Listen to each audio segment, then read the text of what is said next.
Mr. Nelson was part of the Visa Everywhere initiative, and you got to go through the rigorous competition, and you ended up as, at the finals, and you got to win yourself $20,000. I really didn't know, and I didn't think I was going to win that thing because, For real? even my entering this particular competition was just to get a foot into the door to Visa, because there's a really big project that I have in mind with them. I left Penoric at that job for Jameson and stuff. Yeah. It had great perks. I have a credit card for 200,000 shillings for just swiping in bars. Got to a point where I can't even pay rent, right? Yeah. 3 months down the line, the landlord is like, hey, you've been a good guy. You've been paying well and stuff like that. That's why I've let you continue for 3 months. Yeah. But it's about time. I need to make money. We need to pay bank loans and stuff. Right. So we are going to auction your stuff. Yeah, so that's what happened. Which year is this now? 2019. 2019. Yeah. Oh my God. Yeah. Like in August. But end of October, I've produced my platform. I've gotten an investor who's put in $100,000 for an idea. Classmates, CEOs, karibuni sana to another exciting episode where we get to learn a lot. And on this conversation, we are just going to be talking about mostly how to get money for our businesses, because as businessmen, our biggest challenge is getting funding. So I'm excited about this conversation. This conversation has been made possible through Visa, courtesy of the Visa Everywhere initiative, which is an open innovation program. Allow me to read this because I don't want to miss any details, because this is amazing. Visa Everywhere initiative, which is an open innovation program that helps startups unlock new opportunities and gives them a global platform to demonstrate their groundbreaking solution.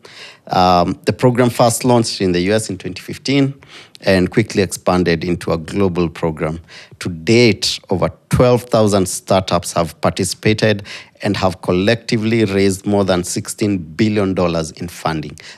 This is why this is important for me, to plug you in, guys, to such programs where we can get funding for our businesses. So we'll have a link on the description box. Check them out, So the Visa Everywhere initiative is open to all startups who offer innovative solutions to the payments and commerce challenges of tomorrow. So that's important, please. And it also helps support startups and fintech in two ways. One, as a competition. It gives them a global stage to pitch their solutions to a panel of payment experts, win prizes, and gain wider attention in the sector. So the gentleman we're about to talk to actually won in this competition and walked away with $20,000, man. I want some of that money. And as a program, it plugs startups into the global network of partners. This network is accessible to the Visa teams from all over the world when looking for solutions. So I really hope you enjoy this conversation. And if you have time, click on the link on the description box. Sawa. Twendeni class sasa. Hey, CEOs, karibuni sana to another episode of Becoming CEO, where we get to learn from successful men and women as they teach us on their journey and how they've achieved the success. Hapa hivi, we strongly believe that success is not an overnight thing. So, yeah, very curious. And I'm excited about today's episode because, again, we have another gentleman who's been able to build an amazing business. But most importantly, he's found a way to fund and get investors to invest in his product and in his business. And as we all know, like being a businessman in Kenya, the number one challenge is getting funding and capital. So I'm super excited for this conversation. As usual, we are filming at Longonot Place, beautiful space. Come check it out. And also, this episode has been made possible through Visa, courtesy of Visa Everywhere initiative. And yeah, I think I mentioned that at the intro. So yeah, let's get to hear about this beautiful, amazing company called iFluence. And today we are talking with the CEO and co-founder, Mr. Nelson. How are you? I'm good, thank you. Uko fiti? Niko poa kabisa. Bro, before tuanze, manzi hiyo kiatu yako imenijaz, utanipatia plug. Sijali, lakini tusipatane club kaa tumevaa same. Hiyo ndio shida. Hiyo ndio shida. No one should steal your shine. Exactly. Yo, Mr. Nelson was part of the Visa Everywhere initiative, and you got to go through the rigorous competition, and you ended up as the, at the finals, and you got to win yourself $20,000. Mtu yangu imebaki kidogo, unaweza niona kando. Hiyo tuongee nyuma ya tent. Tutaongea nyuma ya tent. So the Kenya finals were held on Thursday, 6th of July, and you ended up winning the overall prize of $20,000, man. First of all, congratulations. That's not an easy task, because I know there are very, very many startups and businesses that applied for the competition, and for you to be at the top. So what made you the winner? What's so different about your product that made you a winner? So I feel like I really didn't know, and I didn't think I was going to win that thing, because we were like 5 startups and all formidable businesses, as in entrepreneurs who had amazing solutions as well. Right. So my entering this particular competition was just to get a foot into the door to Visa, because there's a really big project that I have in mind with them. So I just needed that, to a foot in the door to get to meet these guys. Right. Then I end up winning, Wow. And then after that win, we went to the regional competition. It's Central and Eastern Europe, Middle East and Africa. Right. Again, we won $10,000. Wow. Smart on getting my attention. So I think the solution really resonated with Visa because of, aligned objectives. We are building Africa's first creators hub, which seeks to empower. It seeks to upskill creators to global standards, to make them valuable to both brands and agencies. Secondly, we're looking to grow these creators into sustainable businesses. Our creators are business, I love that. So we need to help them to understand things such as, financial literacy. How do you manage your money? Doikingevu kuli yote. You have to put some for growing the business and stuff. We have to connect them to the right customers, because we have that database of customers, and also find for them, the best payment solutions. And that's where Visa comes in terms of being able to receive payments from, their employers and customers. Right. Yeah. So first of all, how did you hear about Visa Everywhere initiative, man? Because these opportunities are rare, So how did you hear about it, and how did you get into it? Like, what's that process like, and how was it all the way to the regional competition? So I saw it through an ad online. Okay. So of course my work is online. Nakuanga kwa social media throughout, because that's where our work happens. So I saw this advert, and it was quite interesting, and especially it being Visa, I said, let me apply for this challenge. Right. So applied for it, and forgot about it. I think 3 weeks later, I got a call that, I've been shortlisted as a finalist out of 200 and something, fintech solutions. Right. So we went it was a live, in front of a live audience with judges here in Nairobi, did our pitches, and I ended up winning with iFluence, of course. Right. And then we went ahead to the regional competitions, where we again pitched with another 5 finalists from across Africa, Middle East, Central and Eastern Europe. And we ended up with a $10,000 prize as an audience favorite. Wow, that's amazing. I might be judging here, but I am judging based on the white hair on your beard. On my beard. And I am super, super curious to know the story, because iFluence is basically AI and influence merged into one. Because you work with content creators and influencers. And your company is AI influenced. These two things do not look like something from your world. I expect this product from a Gen Z. So I'm curious, how do you find yourself working with AI and influencers? So being a Mubaba has its benefits. Please. One of the benefits, you're always told that, older founders are more successful than younger ones. All right. We've reached a stage where nothing really excites us, so we have so much focus on what you're doing. You have a good head on your shoulder, and you're able to focus and bring something out, right? But that said, how this came about is my background has been at the intersection of tech and marketing. Tech because that's what I studied in college, but don't ask me about that tech because it's it's zombie tech ile ya 90s huko. And then so I started with tech. I was a IT specialist, worked for maybe about 7 years in that industry, and then I migrated into marketing, which I found more interesting, right? Makes sense. Yeah. So with that background of tech and coming into marketing, I understood how to bring both together to really grow and scale brands and businesses. But when I was starting, but how Ifluence really came about is that when I was my really last employer, which was Pernod Ricard, I was employed and given the responsibility of bringing a brand new whiskey into the Kenyan market, and that was in 2011. Okay. This whiskey, most of you might know it. It's Jameson.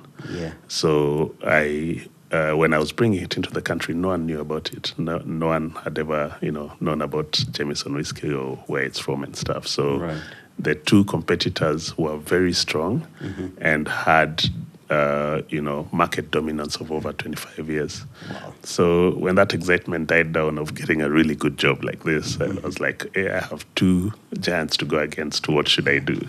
Yeah. So I quickly decided I really need to understand who the consumer is. So it made me stay in clubs. I mean, ended up clubbing every day. Imagine. I would, for 8 weeks straight, every single day niko kwa club. Wow. My friends used to joke as in that you're paid to drink while us guys have to work till the end of the month to party there I could drink. Yeah. So anyway, that was really exciting. So I would just sit in a corner, ile kustock two consumers. You observe what time they come into the bar, what part of the bar they go and sit, what are the conversations like, because I'm dropping. Yeah. How did these conversations evolve during the night? When do people do this lap of honors in clubs to see who is in the club? Who do they engage with? What are their spending habits? What kind of products are they buying on a Monday as opposed to a Wednesday or at different times of the month? Right. And things like, who's most likely to start a bar fight, So I was collecting all information. Right. So over those 8 weeks, I collected so much data. But the one thing which really stood out to me was that bartenders were the most, consumers trusted bartenders over everyone else. They trusted them in terms of drink suggestions. Right. You'd trust a bartender over your friends. Of course. Or even over your, these brand promoters who are brought by other brands too. Yeah. To promote their products. Right. So that was very powerful for me. I decided these bartenders are going to be my influencers. That's amazing. Meanwhile, my competitors are using celebrities and socialites, the traditional influencer model to drive uptake for their products.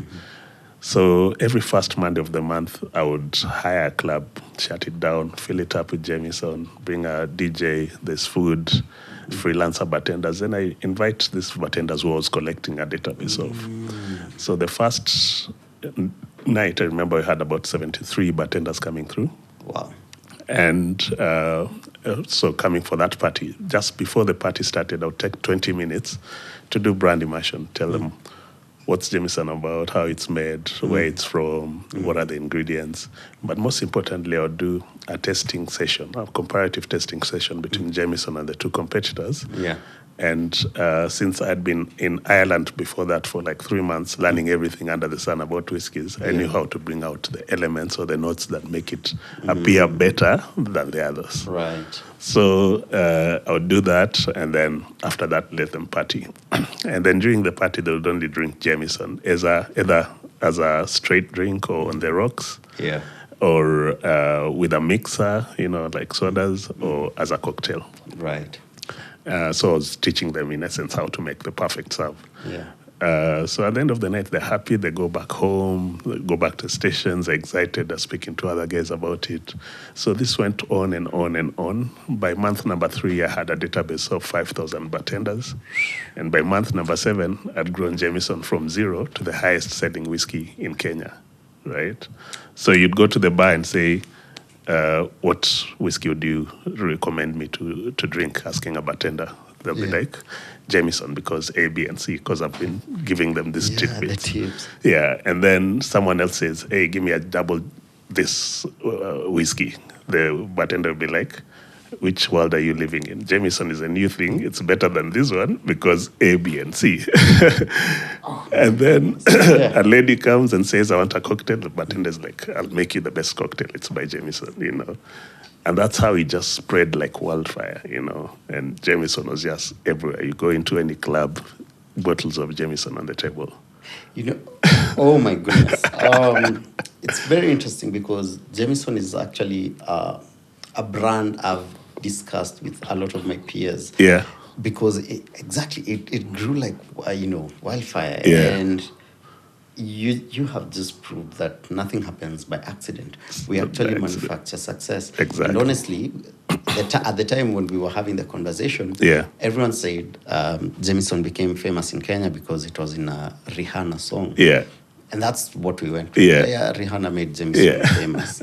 But no, there was a gentleman here who had 5,000 influencers. Yeah. And it's not your everyday It's not influencers. your everyday, yeah, exactly. So is that what iFluence is about? So, growing from that, so I was quickly promoted into Africa because the company had never seen such a spike. It's in over 80 countries with over 20,000 employees, but there's no one time it has grown in 7 months in that kind of spike, right?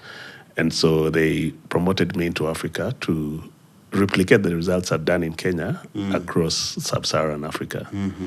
So I went and did that same Jameson strategy. I call it the Jameson story. Yeah. And it worked everywhere I went, right? It worked over and over again. So later in sitting down and thinking, if I could put this strategy onto a tech platform, I could use it to grow any brand anywhere across the world. And that's how iFluence came about. Right. Yeah. So my mind is blown. I'm just... you hear stories about companies that did this amazing concept with their marketing, and you just never hear those stories coming from us, from Kenyans. That's it. Oh my goodness! I'm sure you've heard about the Red Bull story. Yeah, for sure. For them, they filled dustbins with cans of Red Bull, and I think the one that mimicked what you've just said is, I think there was a lady who wanted for women to start having conversations about breast cancer and cancer in general. And in her case, she discovered that the best influencers were the women making ladies in salons. So those became high exactly, yes. I've always thought about that strategy, but now this one, bro, I am mind blown. I think hata nimelan kila kitu, but just, talk more on that. First of all, how, because I feel like for our fathers, they generated their wealth from real estate and retail and manufacturing. And for our world, it's going to be a lot to do with the internet space. It is. So how big is the content creation in the influencer world, like in dollars, for example? And how important is it for you as a business to match your product with the right influencer? Yeah, so influencer marketing is huge globally, as it's growing every single day at a really, really fast pace. Because it's the most impactful advertising channel today, if you look at it. Yeah. So I think right now revenues globally stand at about 60 billion. dollars. Oof. Yeah. So it's really, really big. And like you say now, that's where the world is heading to. Right. If you look today, there's when marketers realized that their largest touch point was online, that everyone came online with their ads. Yeah. Yeah, That's true. So before you watch a simple video or YouTube show like yours, Yeah. you'll find 2 ads before it. That's true. That's And true. kids, even as young as 2 years, are able to skip those ads quickly. So imagine growing with that mentality of skipping ads. Yeah. So people are not clicking through ads. People are buying ad blockers on their browsers. They don't want to see ads. Yeah. Right? It's becoming annoying. Right. So how are the brands going to advertise going forward?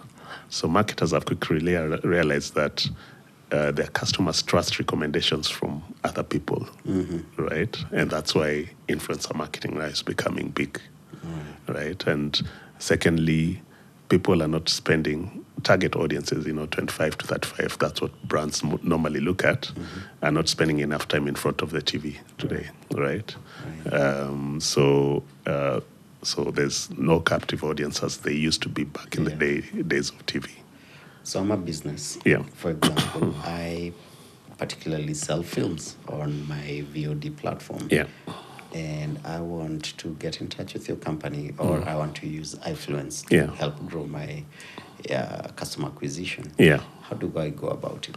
So you reach out to us in terms of, we're online, ai-influence.com. We have a contact form where you can reach out to us and say what you want to really deliver. And then we are able to deliver for you. So we are using AI, and I like dumbing it down because we have a lot of deep tech that's going on, and I explain why we have that deep tech.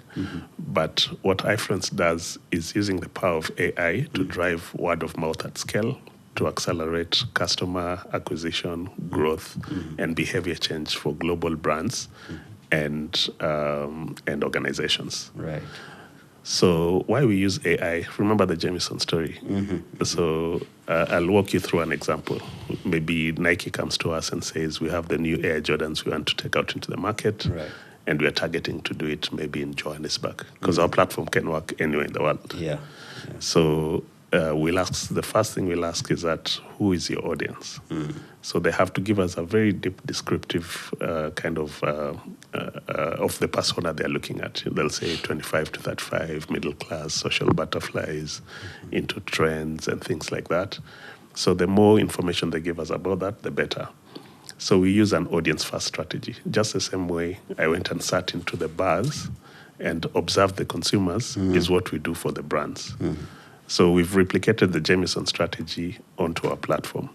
So we'll put this data that they've given us about this persona, and then use our AI tools to analyze this audience. The way I was just looking at people and seeing how they behave in bars and what are their likes, activities, interests. It's the same thing I'll use AI to do for this target audience. So we'll be able to pick anyone with a social media handle in Johannesburg, and then once we've picked them up, we'll be able to sieve them using a tool called our demographics analysis to sieve them down to that audience of 25 to 35, middle class and stuff.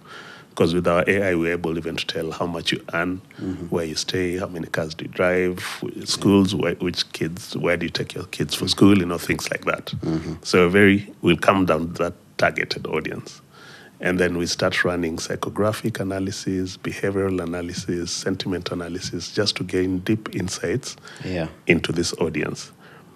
Those insights become actionable insights, which help us to create content that actually speaks to their hearts and minds, right? To create a strategy mechanic that will speak to them, very direct. Then we work backwards to identify people who lie in their trust networks. Just the same way I was able to work backwards from the consumers and see bartenders were the ones who were in their trust networks. Because they know this bartender is a domain expert in what he does. So I trust him to tell me the right thing. So you'll be able to find for you your bartender for your product. In terms of if it's now Nike, probably our platform will be able to look and see people who love going to the gym and put on Nike, and they're always speaking about it. So the audience knows this guy is a guy of gym and he likes Nike. All the time he's speaking about it. He's showing the different types of Nike he has, one for the gym, one for walking, one for clubbing, that kind of thing. These are the people who use as influencers. They might not even know themselves to be influencers, but data shows that they have an affinity to that brand. They are what we call a key opinion customer because they already consume the brand. So it's easier for someone who loves a brand to sell it to the next person. Yeah, so because we have built the platform around authenticity and trust. Yeah, so we moved away from that traditional celebrity, socialite model to everyone. Because for me, we believe that influencing is not a career; it's actually an outcome. So anyone can be an influencer. You can have 100 followers, but 50% of them, if you say something, they'll convert. Yeah, you can be a celebrity, but 0.002% of your audience will convert, and yet you're spending so much money on the celebrity. Yeah. Oh, that's changing the game. Yo. So how do I, as an influencer, or if I call myself that, how do I get in your radar? How do I end up in your database? And how do I make my points stronger so that nipate biashara zote? So there's two types of maybe in that category of influencing. So there's creators. Creators are people who have a specific skill set, a specific skill that can be monetized. Like you're a creator, Phil. And videography and stuff is in your background, right?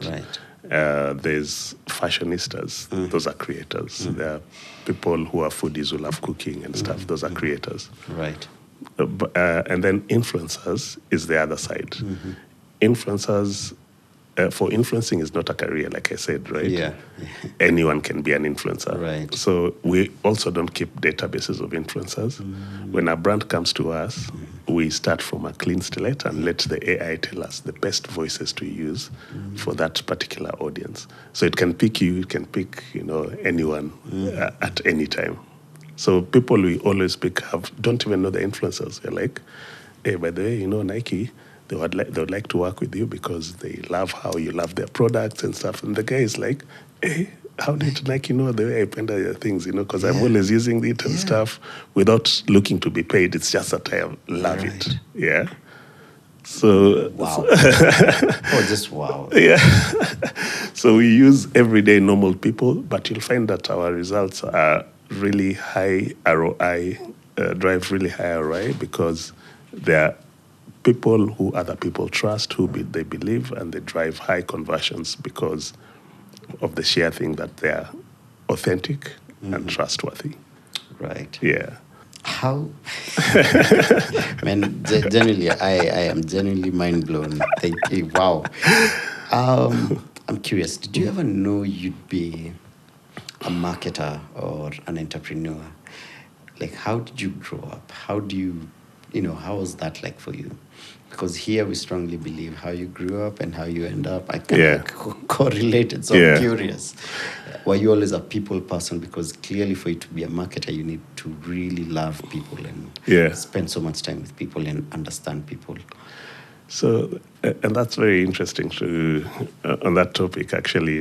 Thinking about it, growing up I was very curiosity driven, right? And I used to like just discovering new things and stuff like that. But I think the thing that really drove me to where I am today, I really didn't know I would be an entrepreneur or I would be a president or would be a pilot or something. It's just that there's something which always has been ringing in my mind ever since I was a young guy, 1 year, 2 years old, My mom kept telling me almost every week, when you're born, her father, now my grandfather, came and told her that he had a dream that this firstborn son of yours is going to be a great person. Oh, wow. A big person in the world. So she didn't know what big person meant, but she just would tell me that every day. And I grew up with that mentality until today. I don't feel like I've gotten there yet because I think that there's still a greater place I need to get to, you know. You transformed a brand in 7 months, you guy. Not Only yet. great people do that, man. Yeah. So, and then coming to the other side of, I'm an introvert, by the way. As in, a lot of people will not believe that. Yeah. I am at home throughout. I never come out of the house, as in, Yeah. I'm always just chilling. But, I could say an ambivert because I can switch on my extrovert side. Mm-hmm. I go out and do that thing, but when I come back home, I want to chill for like 3 weeks to just recover from that, So how long did it take for you to recover for 8 months of clubbing? I had to put on that face, man. Yeah. As in, because I was in that job for 5 years, and it meant I am always on. Out. Yeah, I'm out, I'm on TV, I'm everywhere, I'm traveling and stuff like that. Right. Yeah, but I think it excited me, so I didn't feel that pressure. But so I was always out there. Man, and how was that for you? Sorry, I understand you have 2 kids. Yeah. Yeah, and being a father Yeah. to 2 kids, and you need to be with them, but you're always out, man. Yeah. And this is work. Exactly. And daddy needs to go out so that you guys can eat and go to school. Yes. How was that for you mentally and emotionally? Just because that's a huge sacrifice on So, your part. I really found a great balance. I have a really, really great relationship with my kids Right. from day one, as in I've been in the theater when they were both born. Wow. I used to take up night duties because I was a light sleeper. So that milk in the night, the bottle feeding and stuff, I would do it. Right. And with work, it was actually flexible for me because going out was part of work for me, right? So when I'm out in the club at night, I am working. Right. So that means the next day I can come into work like at 3 p.m., 4 p.m., So I had enough time. I would take them to school, bring them back home. Wow. So I had enough time to spend with them. And then go to work maybe at 3 p.m., come back at 6 p.m., make sure I see them off to bed by 8, then 9 I hit the club. So I had a good balance that way. Right. And then moving on from that into entrepreneurship, entrepreneurship sucks a lot from you, right? Oh, in yeah. terms of time. Yeah. I sleep 4 hours a day, Every day. Yeah. every day. Yeah. The rest I'm working. But what I do is that when I switch off my laptop on Friday evening, paka Monday, whatever happens, I'll never touch it. That's Yeah. amazing. That's Yeah, good. That's so really good. Yeah. weekend is just for the kids. Yeah, so we've continued with that strong board until today. I mean, that's amazing. Teach us your ways. Teach us your ways. Man. What's this, big sacrifice that you had to make at one point in your life? Like, it was either this or success, and it was a very hard decision for you. So I think that turning point was, and everyone came at me almost matusi, as in, I left Penorica, that job for Jameson and stuff. Yeah. It had great perks. I have a credit card for 200,000 shillings for just swiping in bars. Yeah. I'm given a car, I have a chauffeur, good salary and stuff. And then I'm walking away from it. Everyone is like, until relatives, what's wrong with Yeah, exactly. Yeah, what was wrong with you? What was eating you? What was driving you away from such a job? So what was driving for me, I'm very ambitious, like I told you. So that had grown. I'm like, this I can do with my eyes closed, man. I can do more. And if I'm able to do such great things for these products, what can I do for myself? Right? So I decided, jump ship, start your own thing. Right. So I remember in 2019, in January, I made a conscious decision and said, I'm stopping working for this company. I'm going to start my own things. 2019. Yeah. Mtu yangu uko umejua about COVID inakuja. Sikuwa nimejua by the way. Nilikuwa roju. I know. So now, Beginning of January. So I even put it on my Instagram page, and I said, I'm going to shut off. I'm going to be off Instagram from today, and when I come back, I'm going to have one of the best tech platforms ever in the world. Wow. Yeah. Okay. And I put it there just to hold myself accountable and everyone to hold me accountable. Right. And I switched off IG completely. Yet I was a daily user, Yeah. And emerged back in October that year, having founded iFluence. 10 months. 10 months later. But those 10 months... As usual, man. Yeah. It was crazy, man. As in, it got to a point where, when your ambition runs ahead of common sense. Because... Isn't that every founder's story? Every entrepreneur. Yeah, we always... people look at you, listen to you, and they're like, you're not okay in the head. You're not okay in the head. You're crazy. Yeah. Until the day it works. Until the day it works, yeah. So things like that. I've used my savings and stuff. Now I'm at zero. Sell my car. Wow. I think I had 2 cars at the time, sold them. And then it got to a point where now zero money. But I'm believing in this thing, that this thing must work. Right. At the time, I'm a single dad. We separated way back, maybe 10 years ago. So it's been co-parenting, which works very well, right? Right. So it got to a point where I have no money for rent, and I'm still every day burning the midnight oil, testing, putting together this platform, speaking to investors and stuff like that. Right. It got to a point where I can't even pay rent, right? Yeah. 3 months down the line, the landlord is like, hey, you've been a good guy. You've been paying well and stuff like that. That's why I've let you continue for 3 months. Yeah. But it's about time. I need to make money. We need to pay bank loans and stuff. Right. So we are going to auction your stuff.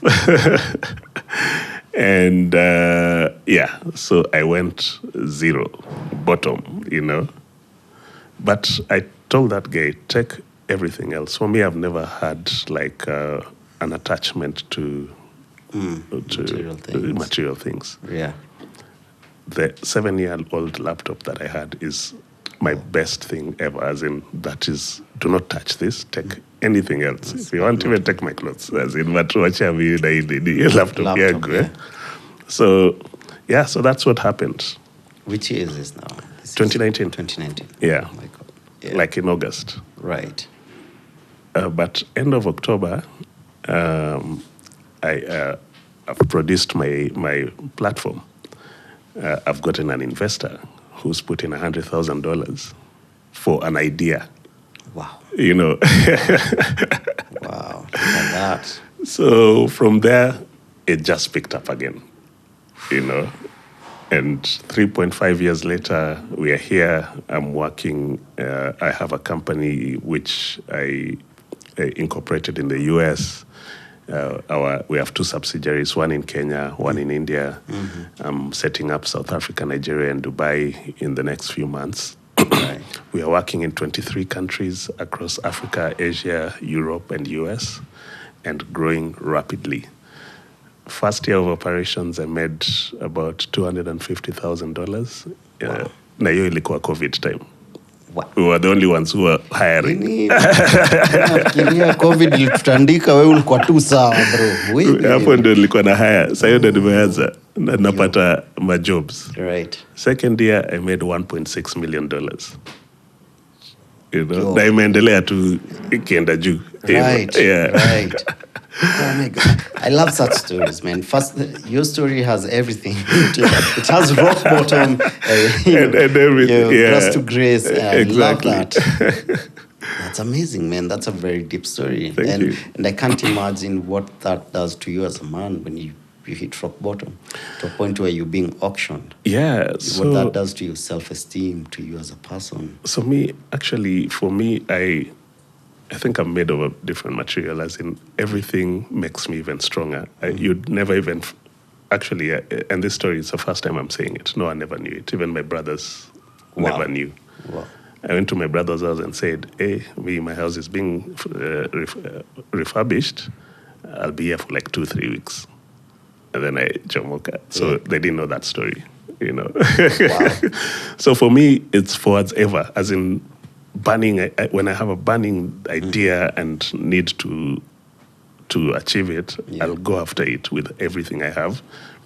So these sidelines of being rock bottomers didn't even affect me. As long as I could wake up, I'm breathing, my laptop can come on, it's not crashed. Yeah. That's it. What made you like that? What, throughout the years from your childhood, what made you that laser focus, that you're not sidelined by other things? I'm curious. Yeah, it's that curiosity, number one, that curious nature. Right. By the age of, when I was in class 7, that's when the first guys were having like personal computers in their houses in 88, 89, those sides, right? Right. And so not everyone had a computer in the house. Yeah. In our family, one of my uncles had just come from Canada, and he brought a computer. So I used to go stay at his house maybe during holidays and stuff. I was so curious about. I never used to sleep in that. The computer was in the guest room where I was. So when everyone is sleeping, me, I'm awake. I'm on it. I'm just discovering it. In 1 month, I was able to take apart that computer and put it back together, as in parts. Wow. So by the time I was in Form 2, we used to stay in Mo University back in Eldoret. And that's when computers were brought to the university. When I was on holiday, I was making money teaching lecturers how to use computers. So I never needed pocket money and stuff. So it's just that focus of when I'm curious about something, I need to, achieve whatever I'm looking for. Amen. So you're running this business right now. I'm trying to imagine what your workforce looks like. Yeah. And I've found that there's a huge difference about being the CEO. And actually, you built the tech, you built this company. But right now, being a CEO is actually more of delegating and running everyday things. It's not the actual work. Yeah. What does your day look like? How do you run such a big company now? What does your day look like? From morning, what time do you wake up? I still consider the business as a startup. So I really need to be in touch with everything that's going on. Not that I'm micromanaging, but like I said, you have to get the right teams to run the right functions for you. Get people with domain expertise for each function. I'm not good in finance, so I have to get a good CFO. I'm not good in tech. The tech actually was built by my co-founder, who's a CTO. Okay. So that's someone running that, someone running ops. But me, what I do best is being the visionary, leading the company to where it needs to go, and motivating people to understand and buy into my vision. That is my team, right? So that's really the work of the CEO, being the chief cheerleader and motivator of your team, as well as being able to get people to buy into your vision, both customers and your team members. Right. So, and that's what I do on the daily. That's what I do best: sales, visionary, building, and then getting team members to buy into the vision to build the product we want, that I am envisioning, and serve to the customers out there who need the solution. Right. Yeah. 3.5 years, and primarily your company has been largely running on funding. From the onset, I hear there was $100,000. Yeah. And there's just this thing happening right now, especially in Kenya, in a lot of startups in Africa, where we see a lot of startups that get funded a lot through their beginning years, are not able to sustain and continue with the business. How are you setting yourself apart? Because nitakacha mtu yangu, nitasikia vibaya a few months or a few years from now, I'm reading that influence is no longer there. Yeah. Well, funding can either make or break you. I totally and really, really respect founders that are bootstrapped, meaning that they've not gotten any external funding. Right. However small their companies, but they are sustaining. For me, that I think those are the best companies. We got funding, the $100,000 first, and then we raised a seed round in 2021 June for $1 million. Yeah. Which was oversubscribed, as in I had people saying, just take my money, because they're believing in this vision. They're seeing where this vision is going. I refused a lot of money. Good at that point. Yeah. I want your problems. I want your problems. Yeah. So we raised and continued. But now when investors give you money, they're expecting that money to come back tenfold and very quickly. Yeah. Right? So they'll be putting pressure on you, in the board and stuff, and, how you need to scale and what you need to do. Sometimes blind ambition, right? Right. And that can lead for you to break. Why you see a lot of these companies doing that is that investors are making them do things that they shouldn't do at that particular time because of that greed of money coming back. So you find companies scaling too fast. You're building so many offices at the same time in different regions, but you don't have customers in those regions yet, so you're just burning money. Yeah? Yeah. You burn faster than you're making. Right. So what investors will want you to do is get a lot of money, burn it, get more money, burn it. At the end of the day, it becomes a cycle, right? So for the lucky companies, they'll grow quickly. If it's their product hits what we call product market fit, their solution hits product market fit, they'll generate a lot of money. But others will go down if they don't hit that product market fit, and that means people are not so convinced about the solution, or they're not buying so much into it, and therefore you're not making as much that you thought that you would. So for us, we took that 1 million, and then our plan was to raise, because of that ambition of getting investors, and it's very, an attractive thing to raise money every year and stuff. Yeah, yeah. So we were thinking the same thing, that we would be raising every single year. So 2021, I say we're raising 1 million. 2022, I think we'll raise 5 million. 2023, raise maybe 40 million, like that, right? So we're going in that trajectory.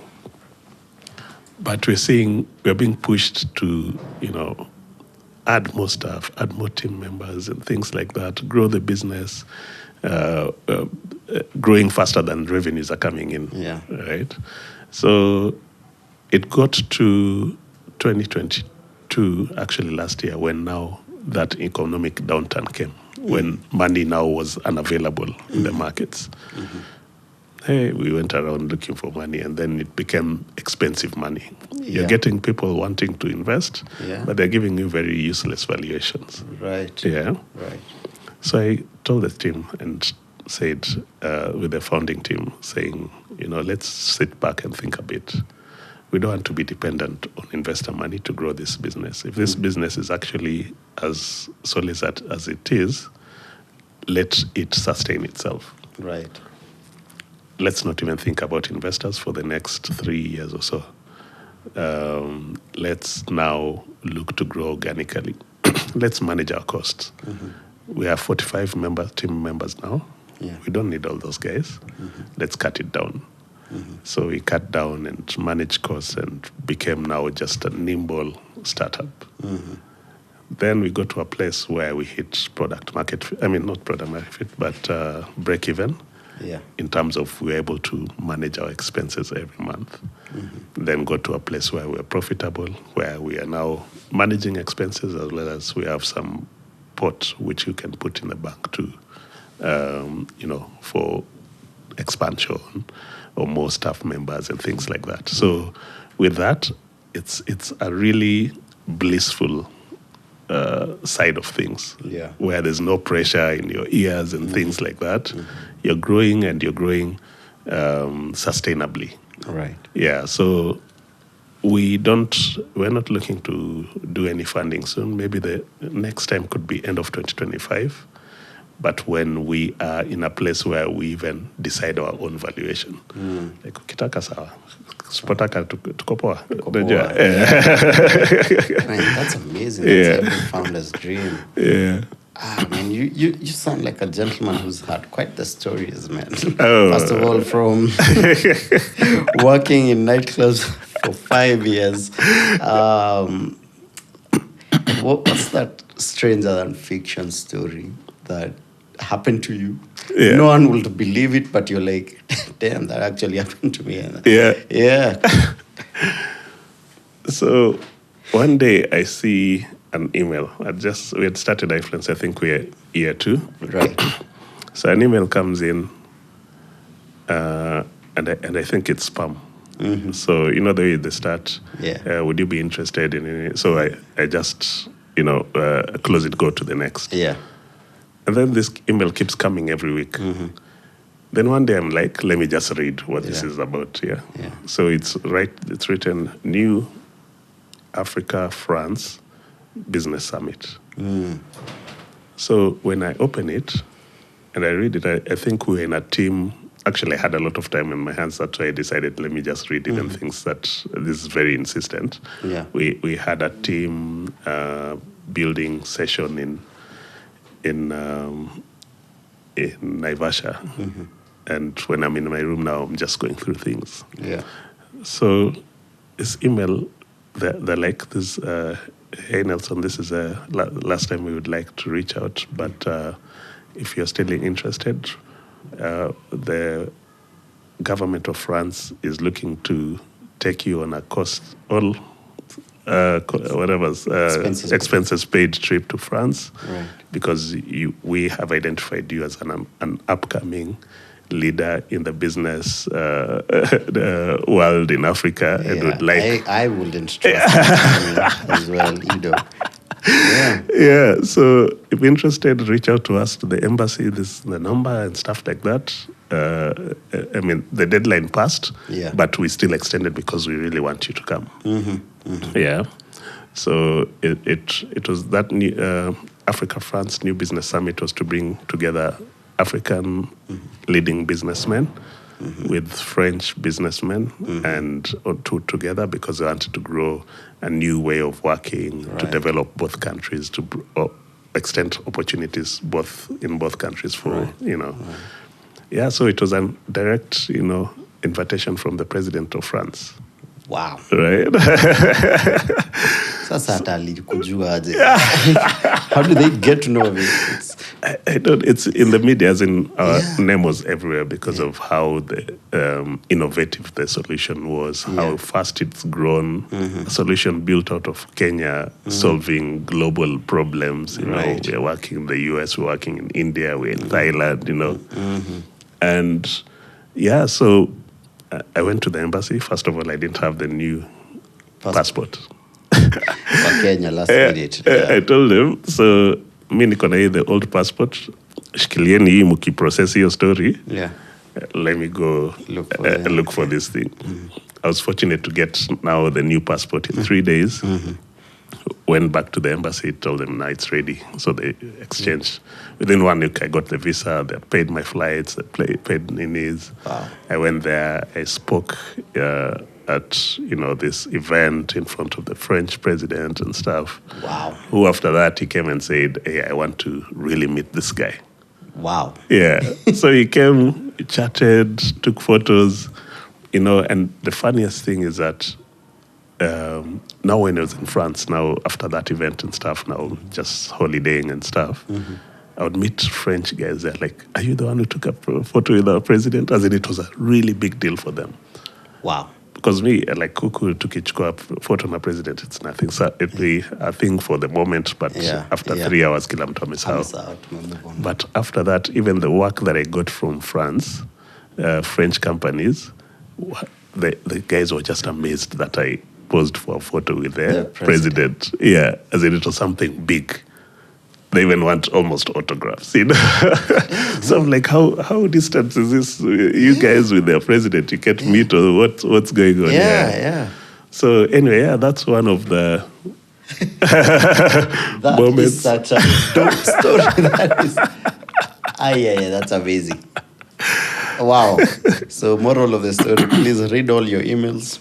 Read all your Reply to all emails. your Reply emails. Some might everything. be, Ingia hata uko junk folder, uangalie Yeah. kuna vitu they might be important, What bases you? What keeps you going every day? Because you look like a man who will build influence, and 10 years from now, you're like, okay, that's done. On to the next one. What keeps you going? What keeps you?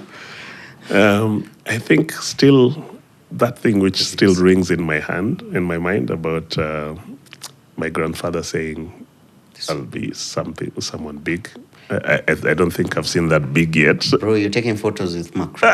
Bado. Yeah, Bado. I could be somewhere more than that, you know. Okay. I could be the Macron, Go for it. Go for it. Go for it. No, but that drives me. And then the other thing is kuwa mubaba. You don't have much that you have to siji my parties nini. I have all the time to sit and just chill and think, you know. Right. And then that curious nature of myself, of just going after new things. Like, now my ambition now, if I tell you what I mean. No, let's go, man. Here we love crazy. We appreciate crazy. We appreciate big. Yeah. I want to create Africa's first social media platform. Go for it. Yeah. Go for it. Absolutely. That's what I want to do. And it's not going to be a normal Facebook like and stuff. When you enter that platform, you know that you're going to get paid. That's, it's a social commerce platform. So you join it. On the one side, there'll be businesses who've joined that platform, organizations, brands and stuff. And then everyone else who's in it. Right. So let's say we're in the Mali for coffee, and this coffee house is in that network. If you take a photo, now to a like, you're getting some points. Wow. When the place ingine maybe an Uber, maybe it's in that nini. If you take it and umechapa photo ndani ya Some Uber, of us will be millionaires by now. unapata points. Right. Those points, at the end of the month, you could change them into cash. Right. And cash out. So there everyone makes money as long as you're in it. What are you waiting for, man? Go It's for coming, it. it's coming, Yeah, it's coming. Oh, please. Once you launch it, please Rudy up. Yes, opt us in. We'll be the first guys into the platform. But I love when people think the way you're thinking, because to be very honest, as Africans, we interact with social media platforms and any platform in general very differently. Yeah. We have very different cultures. Yeah. We think differently. And I've always been of the opinion that the best apps and the best platforms to come out of Africa will be the ones built by Africans. Yeah. Because it will be custom made and tailor made for me. 100%. As a Kenyan. And that's also what we are trying with our own video on demand platform. Yeah. We've gotten offers to partner with European countries, and they take over the site, but we're like, the way you guys think and the way it's Africans so different. think, it's very different. And and that's the thing, Phil, because that brings me to another thing, which is one of the reasons why we are really succeeding. Yeah. Is because, like you say, Africa is a very social continent, and storytelling is at the core of what we do. Oh, absolutely. Right? Absolutely. And so the kind of influencer marketing that happens in the West doesn't work in Africa. No. In West, Kylie Jenner will show lipstick, and it's a Sold million out. people sold out. Yeah, that is so true.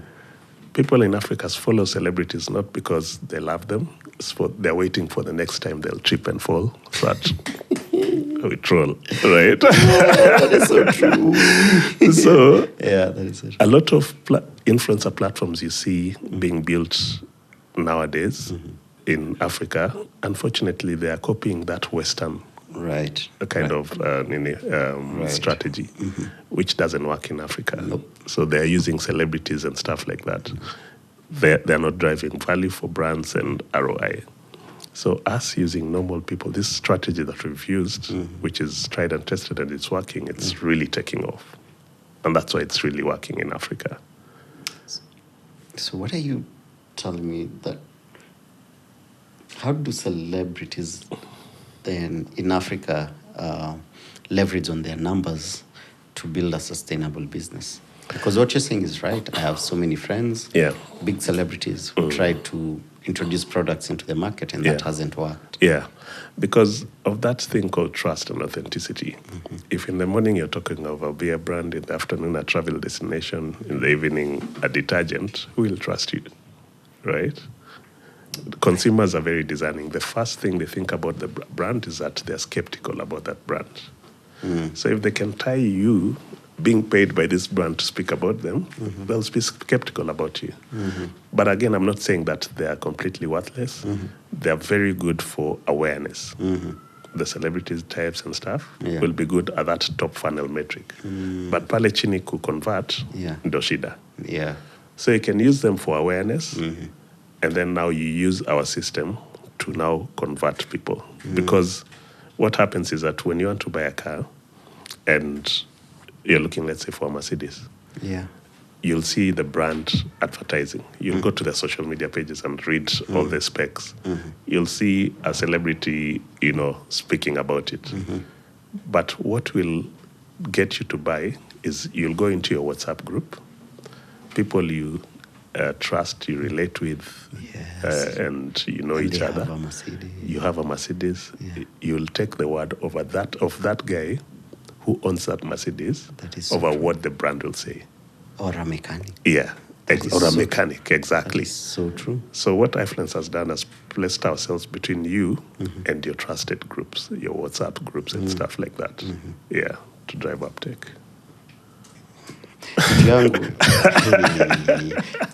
My mind is racing in 100% ways. Every time you're talking, I'm just jotting notes, and I'm thinking about what you're saying and how to make my business work. Yeah. Man, thank you so much. No, thank you. welcome. Thank you so much for your time. This has been amazing, and I can't wait to have another. This is the first time we are meeting, but for sure, I'd really love to just have another sit down with you, 100%. even without the cameras, because I 100%. think I'd learn a lot more. And thank you to Visa, courtesy of Visa Everywhere Initiative, for allowing us to have this conversation. Exactly. And this is what entrepreneurship is about. 100%. It's about founders having conversations and growing each other. And I can't wait to build something onto this, man. Yeah, thank you. For sure. Thank you. I Thank you will so much for definitely having be me. using iFluence. Yeah. I want to see how I can sell more movies For sure. on my platform. 100%. So I'm curious who will convert. How do people watch movies? Yeah. How do they get the word? Like, this film is good, go watch it.